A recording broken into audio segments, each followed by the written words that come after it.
식사 중에 갑자기 팍 소리 나면서 물벼락을 맞았죠. 머리 위에 폭탄을 안고 살아가고 있습니다. 무슨 소리죠? 2년째 물이 샌다는 아파트. 도대체 무슨 일이 생긴 건지 안으로 들어가 보니 입구부터 심상치가 않아 보입니다. 어이구. 걸레를 잔뜩 깔아놨네요. 새는 물을 감당할 수 없어 임시 방편책으로 수건들을 깔아놨는데요. 예. 2년째 매일 물과의 전쟁을 치르고 있었습니다. 4년밖에 안 된 아파트예요. 이게 수해 현장에서나 볼 수 있는 현상을 우리는 항상 이렇게 360원 이런 현상으로 살고 있어요. 어이 심각하네요. 잘못 지어졌네요. 이뿐만이 아닙니다. 아파트 복도 벽면에 이렇게 물이 흥건한가 하면 지하 공간에는 누수로 인해 365일 이렇게 바닥에 물이 고여 있을 정도인데요. 배수 시설도 없어서 직접 물을 퍼 나를 수밖에 없는 상황입니다. 문제가 심각합니다. 심지어 엘리베이터 문을 열고 안을 들여다보니 바닥에도 물이 고여 있고요. 배선 시설이 많다 보니 안전사고는 물론 화재의 위험까지 도사리고 있었는데요. 위험하기까지 하군요. 절대 물이 있으면 안 됩니다. 이쯤 되면 집안 상태도 많이 걱정이 됩니다. 역시나 사람들이 살고 있는 공간까지도 물이 스며들어서 피해는 심각했습니다. 아하.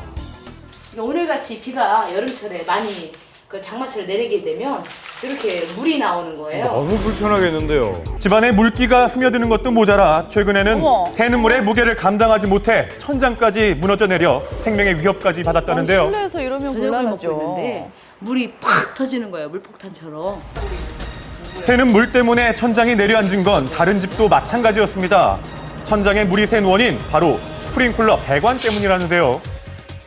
스프링클러 배관이 쉽게 부식돼서 생겨난 구멍으로 물이 샌 것입니다. 주민들은 규격보다 이 얇은 배관을 사용한 것이 문제라고 지적을 하는데요. 현재는 물폭탄을 피하기 위해 임시방편으로 스프링클러를 잠궈놓은 상태입니다. 물이 났을 경우 그것 때문에 스프링클러를 설치한 건데 굉장히 불안하죠. 그럼요. 2년 동안 아파트 724가구 중 160가구가 누수 피해를 입었습니다. 60여 가구는 아직도 보수가 되지 않은 상태. 주민들은 설계 도면대로 지어지지 않은 것이 원인이라고 주장하고 있는데요. 시공상에 문제가 있으니 이러한 내역들에 대해서 조치를 하라. 근데 현재까지 전혀 반응이 없습니다. 이 시공사 입장을 들어봐야겠는데요. 시공사 측에서 하자고 책임이 있으니까요. 빠른 기한 내에 좀 인력 투입을 해서 조치하는 걸로 그렇게 속적으로 좀 하고 있는 상황입니다. 하지만 계속 보수가 미뤄지자 주민들의 걱정은 점점 커져만 가는데요. 예.